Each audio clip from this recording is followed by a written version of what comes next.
Mon avocat a déjà rédigé les documents. À partir de maintenant, cette maison est à moi. La voix de mon frère a résonné sur les cristaux du lustre comme une sentence prononcée dans un tribunal. Il n'a même pas scié en se tournant vers la foule, levant son verre plus haut. Elle n'est plus la bienvenue ici. Des rires ont parcouru quelques membres de la famille, le genre qui coupe plus fort que les mots. Les lèvres de mon mari se sont courbées autour de son verre de vin, impassible, sirotant comme si la trahison était un vieux millésime. Ma meilleure amie m'a serré la main sous la table, ses ongles s'enfonçant dans ma paume pour me rappeler que j'étais encore de chair, encore en vie. Bonjour à tous, je m'appelle Clara Dubois. J'ai 29 ans. Et si vous pensez savoir où va cette histoire, retenez votre souffle car j'ai cru un jour que ma famille était mon ancre. Mais si l'encre était ce qui vous entraînait vers le fond? La pièce baignait dans des murmures, le tintement des couverts et la toux discrète d'un oncle feignant de ne rien remarquer. Mon frère, dans son costume sur mesure, trônait au centre comme s'il avait répété cette scène pendant des mois. Je l'ai regardé et au lieu de la rage, j'ai ressenti quelque chose de plus froid, quelque chose qui bourdonnait sous ma peau. De la ruse. C'était ma pendaison de crémaillère, mes murs, mes meubles, mon histoire. Et pourtant, en une phrase étudiée, il me dépeignait comme une intruse. J'ai voulu me lever, crier, arracher l'autosatisfaction de son visage, mais je ne l'ai pas fait. J'ai compté à la place. 3, 2, 1 et le silence est tombé, épais et dévorant. Le genre qui fait que même les lustres semblent avoir peur de se balancer. Dans ce silence, tous les regards se sont tournés vers moi, attendant l'explosion. Mais j'ai souri, à peine, une courbe des lèvres qui ne disait rien et tout. À l'intérieur, ma poitrine brûlait de la trahison de mon propre sang. Le même frère qui me suppliait autrefois de cacher ses secrets dans notre grenier d'enfance exhibait maintenant les miens devant des étrangers. L'immobilité de mon mari m'a transpercé plus profondément. Pas de défense, pas d'indignation, juste une gorgée. Et la main de ma meilleure amie, une bouée de sauvetage tremblante, me disait « Ne t'effondre pas. Pas encore. » Dans ce silence, j'ai appris quelque chose de dangereux. Il y a plus de pouvoir dans la retenue que dans la rage. Mon frère pensait que le spectacle était le sien, mais j'avais déjà commencé à écrire un scénario qu'il n'oublierait jamais. Parce que le silence est le conte à rebours le plus bruyant, et le mien venait tout juste de commencer. Le silence ne m'a pas brisé. Il les a brisés. Un cousin s'est éclairci la gorge trop fort. Un autre a traîné sa chaise, et mon frère a continué de sourire, prenant le silence pour une victoire. Son verre a attrapé la lumière pendant qu'il le faisait tournoyer, savourant le moment.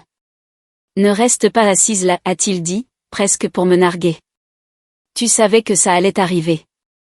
Tu as toujours été l'invité dans ta propre maison. » Ces mots étaient des flèches trempées dans des années de jalousie enfouie. Mais je n'ai pas tressailli. Au lieu de cela, j'ai senti le pouce de mon ami appuyé sur le mien sous la table, un rythme régulier. Reste immobile. Reste lucide.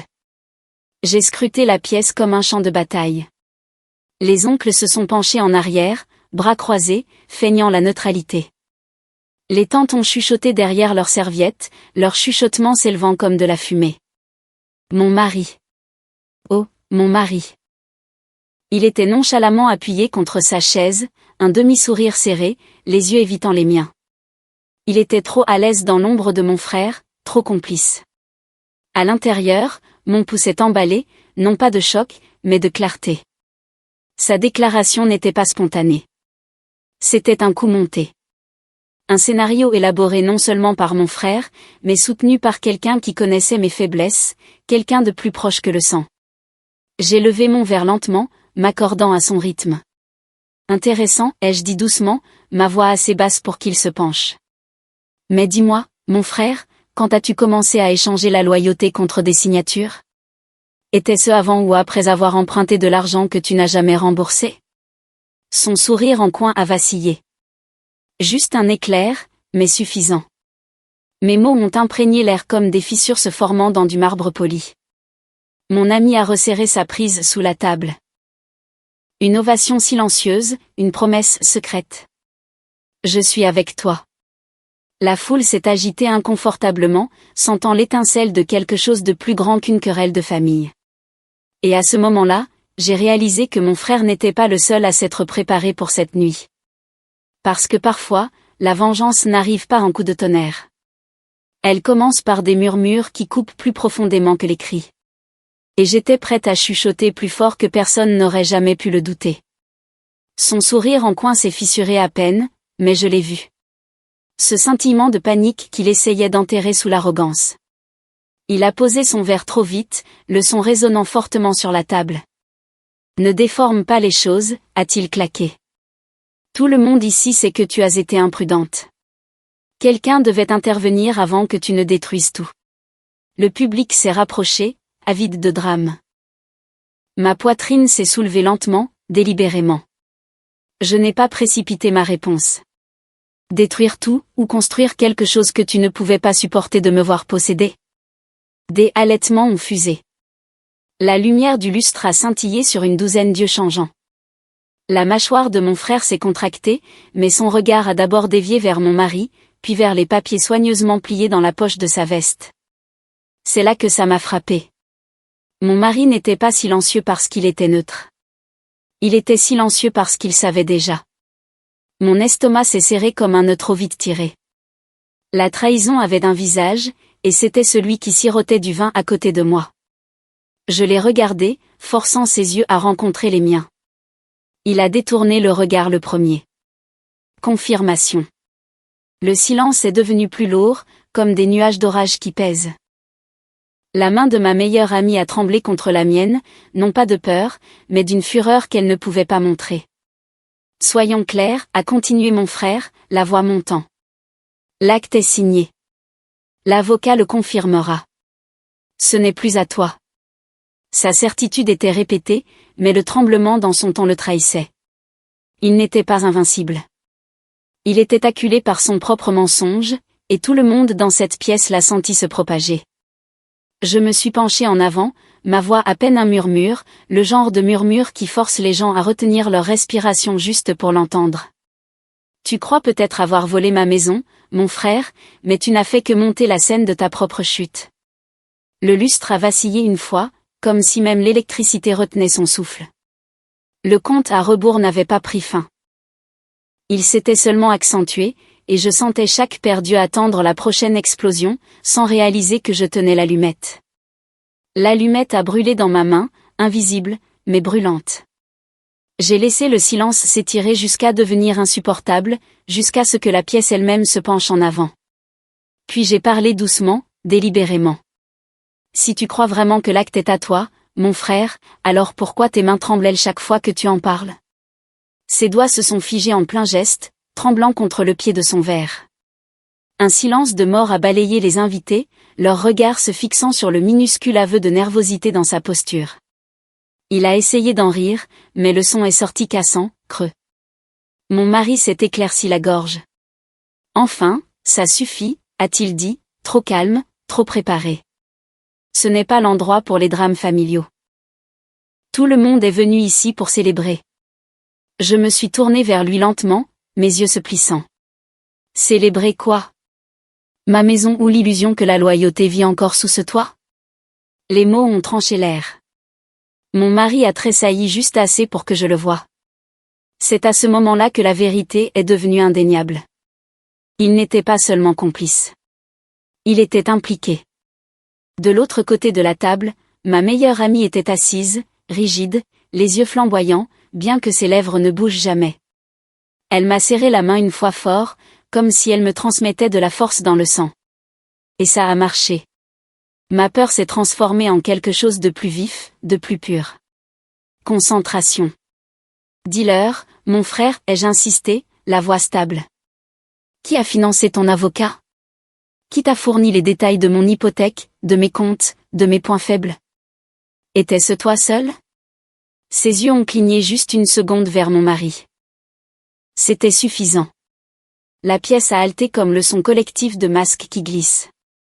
Le sourire en coin de mon frère est revenu, mais plus mince maintenant, trop tendu. Attention, Clara. Tu as toujours eu une imagination débordante. Je me suis penchée en arrière, souriant légèrement. L'imagination construit des histoires. Les preuves y mettent fin. Et je vous assure que j'ai les deux. Le lustre a doucement oscillé au-dessus, la lumière se dispersant comme une vérité fracturée sur des verres polis. Chaque invité était figé, pris entre le spectacle et la révélation. Et dans ce calme fragile, j'ai su que le vent avait tourné. La pendaison de crémaillère s'était transformée en quelque chose d'entièrement différent. Mon tribunal, mon champ de bataille. Le dénouement ne faisait que commencer. Les fissures se sont élargies sous mes yeux. La voix de mon frère affaiblit. La mâchoire de mon mari s'est serrée, et les invités se sont agités sur leur siège comme s'ils sentaient qu'ils n'étaient plus des fêtards, mais des témoins. La lumière du lustre brillait sur chaque verre de vin comme une galerie de jugement. J'ai laissé le poids de leur silence peser plus lourdement. Puis j'ai incliné la tête, souriant comme amusé par une blague privée. Tu te souviens, mon frère, quand nous étions enfants et que tu me suppliais de cacher ces bulletins de notes? Ceux qui montraient que tu avais échoué 2 fois à la même matière. Son visage est devenu cramoisi. Des murmures ont parcouru la pièce. Il a ouvert la bouche, mais je ne l'ai pas laissé parler. Tu as toujours été doué pour cacher tes échecs derrière des histoires plus bruyantes. Et maintenant tu as entraîné mon mari dans ton théâtre. Mais dis-moi, qui profite le plus de mon départ? La question a flotté dans l'air comme de la fumée. Tous les regards se sont tournés vers mon mari. Il a posé son verre avec précaution. Trop de précaution. Ses lèvres se sont entr'ouvertes, prêtes à se défendre, mais rien n'est sorti. Ma meilleure amie s'est penchée plus près, sa voix assez basse pour que seule je l'entende. Ils t'ont sous-estimé. Continue. J'ai regardé la foule. La famille, ce n'est pas seulement le sang. C'est la confiance. Et ce soir, dans ma maison, vous m'avez montré exactement qui fait plus confiance à la trahison qu'à la vérité. Mon frère a essayé de rire, mais le son était faux. Tu n'as pas de preuves, Clara. Tu as des histoires, et les histoires ne te sauveront pas. J'ai levé mon verre. Tu as raison. Les histoires ne me sauvent pas. Elles sauvent les gens qui les entendent. Ceux qui voient enfin le masque tomber. Les preuves, par contre. Les preuves détruisent. Un coup sec a retenti à la porte d'entrée. Toutes les têtes se sont tournées. Le timing était parfait, presque cinématographique. Mon frère s'est raidi. Mon mari s'est figé. Je me suis levé lentement de ma chaise, ma robe frôlant les pieds de la chaise, et j'ai souri à la pièce. Les preuves, ai-je murmuré. Savent toujours quand arriver. Les coups ont retenti à nouveau, plus fort, exigeant. Et dans ce son, la scène que j'attendais s'est ouverte en grand. Le coup de tonnerre a retenti de nouveau, plus fort cette fois, faisant teinter les couverts contre la porcelaine. Tous les regards des invités m'ont suivi tandis que je traversais le parquet lustré, mes talons claquant comme un marteau de juge frappant le bois. La voix de mon frère s'est élevée derrière moi, aiguë de panique. N'ouvre pas, Clara. Cette panique était toute la confirmation dont j'avais besoin. J'ai ouvert la porte en grand. Là se tenait un coursier en costume sombre, une sacoche en cuir en bandoulière. Il a ajusté ses lunettes et a parlé avec un calme professionnel. Livraison pour Madame Dubois. Documents légaux. Veuillez signer ici. Une ondulation a parcouru la foule. Mon frère s'est précipité en avant, le visage pâle. C'est à moi, a-t-il aboyé, s'emparant de l'enveloppe. Le coursier a reculé, les yeux plissés. Je crains que non, monsieur. Ce paquet est adressé à Mademoiselle Dubois, vérifié par carte d'identité. Sa main s'est tendue vers moi. Fermement, j'ai signé, mon stylo fendant le papier comme une lame. Le coursier a placé l'enveloppe scellée dans ma main. Lourde, certaine, je l'ai remercié, et alors que la porte se refermait derrière moi, le silence a régné. Je suis retourné lentement à la table, savourant l'effroi qui se répandait sur le visage de mon frère. Mon mari était assis, rigide, des perles de sueur perlant sur ses tempes. Ma meilleure amie a chuchoté, « Ouvre-le ». J'ai déchiré le sceau. À l'intérieur se trouvaient des copies de mon acte de propriété, notarié, tamponné, indiscutable, ainsi que de la correspondance de la banque. Chaque paiement tracé, chaque signature alignée, et puis, soigneusement rangée à l'arrière, une révélation de tentative de falsification. Le nom de mon frère, la signature de mon mari. L'air est devenu électrique. J'ai étalé les papiers sur la table, les preuves scintillant sous la lumière du lustre. Tu voulais une scène, ai-je dit doucement. La voici. Des halètements ont surgi comme une vague. Mon frère s'est précipité en avant mais s'est figé quand tous les regards se sont fixés sur lui. Les lèvres de mon mari ont bougé comme pour s'expliquer, mais aucun mot n'est sorti. Il semblait plus petit maintenant, englouti par la vérité. Et moi? Je n'avais pas besoin de crier. Mon silence portait plus de poids que n'importe quel cri. La pendaison de crémaillère était devenue une mise au point. Et la mise au point n'était pas encore terminée. La pièce pulsait de tension. Chaque respiration était superficielle, chaque regard affûté. La main de mon frère planait au-dessus des papiers comme un voleur pris en flagrant délit. Mon mari se pencha en arrière, ses yeux allant de moi aux signatures accablantes, comme s'il cherchait une issue invisible pour le reste d'entre nous. Je me redressai, laissant le silence peser plus lourdement. Puis je parlais, calme, mesuré, faux, complot, trahison, tout ça déguisé en souci familial. Ma voix trembla non pas de peur, mais de pouvoir. Dis-moi, mon frère, combien de temps as-tu pensé que cette mascarade durerait? Jusqu'à ce que je déménage, jusqu'à ce que je m'effondre sous la honte? Il bégaya, les mots s'entremêlant sans cohérence. La confiance l'avait quitté, ne laissant qu'une désespoir brute. Ce n'était pas censé aller si loin. Tante Sylvie haleta audiblement. Quelqu'un murmura, incroyable. La fête était devenue un tribunal, et mon frère était l'accusé. Je tournai mon regard vers mon mari. Son immobilité le trahissait plus que des mots. Et toi, dis-je, mon ton plus acerbe. Tu savais. Tu l'as laissé se nourrir de ma confiance pendant que tu me servais du vin. Il s'agita, rencontrant enfin mon regard, mais tout ce que je vis était de la lâcheté. Ce n'était que des affaires, marmonna-t-il, faible, l'excuse d'un homme qui avait déjà tout perdu. Des affaires, répétai-je, ma voix se brisant en quelque chose de plus froid. Le mariage n'est pas une affaire. La confiance n'est pas une monnaie, et la trahison n'est jamais un profit. Ma meilleure amie lâcha ma main, se levant lentement. Sa voix traversa le brouillard. Vous l'avez tous les deux sous-estimé. C'était votre première erreur. Votre dernière a été de croire qu'elle ne riposterait pas. La foule s'agita, encouragée. Les murmures se transformèrent en jugements, les jugements en verdicts. Mon frère se recroquevilla sous le poids des regards. Mon mari se noyait dans un silence qui condamnait plus fort que les mots. Je ramassai les documents, les pressant contre ma poitrine comme une armure. Cette maison ne vous appartient pas, dis-je clairement, fermement. Elle ne l'a jamais fait. Mais ce soir, tout le monde s'en souviendra comme de l'endroit où vous avez perdu plus que des murs. Vous m'avez perdu. Le lustre oscilla, ses cristaux tintant comme les applaudissements de l'univers lui-même. Et il restait encore un dernier acte. Le dernier acte se déroula, non pas avec des cris, mais avec une clarté tranquille. Je me tenais à la tête de ma table. Les papiers étalés devant moi comme une couronne récupérée. Les mêmes invités qui avaient autrefois murmuré des doutes me regardaient maintenant avec un poids différent dans les yeux. Du respect, même de l'admiration. Les épaules de mon frère s'affaissèrent, sa bravade s'échappant à chaque seconde. Clara, écoute. Il commença, mais les mots se brisèrent. Fragile. Il n'était plus le conquérant. Il n'était qu'un garçon pris dans son propre piège. J'ai soulevé l'acte de propriété, le tenant à la lumière. Tu as essayé de m'effacer, mais la vérité laisse une encre que tu ne peux pas laver. Ma voix était stable, chaque syllabe coupant plus profondément que n'importe quel tribunal ne le pourrait. Cette maison est à moi. Ma vie est à moi. Et ta trahison n'a pas sa place entre ces murs. Les invités s'agitèrent, acquiesçant subtilement.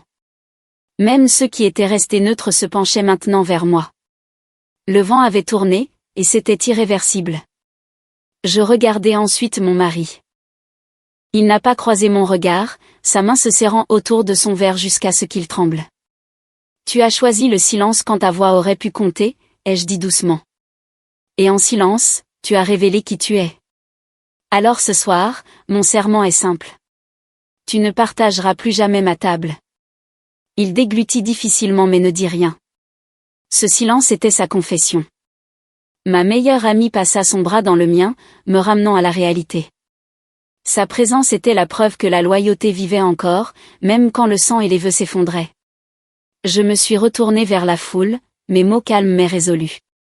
Que ce soir ne soit pas rappelé comme la nuit où j'ai été trahi, mais comme la nuit où la trahison a perdu. Le lustre au-dessus brillait plus fort, dispersant la lumière sur le bois poli et les illusions brisées. Mon frère baissa la tête. Mon mari se recroquevilla sur sa chaise.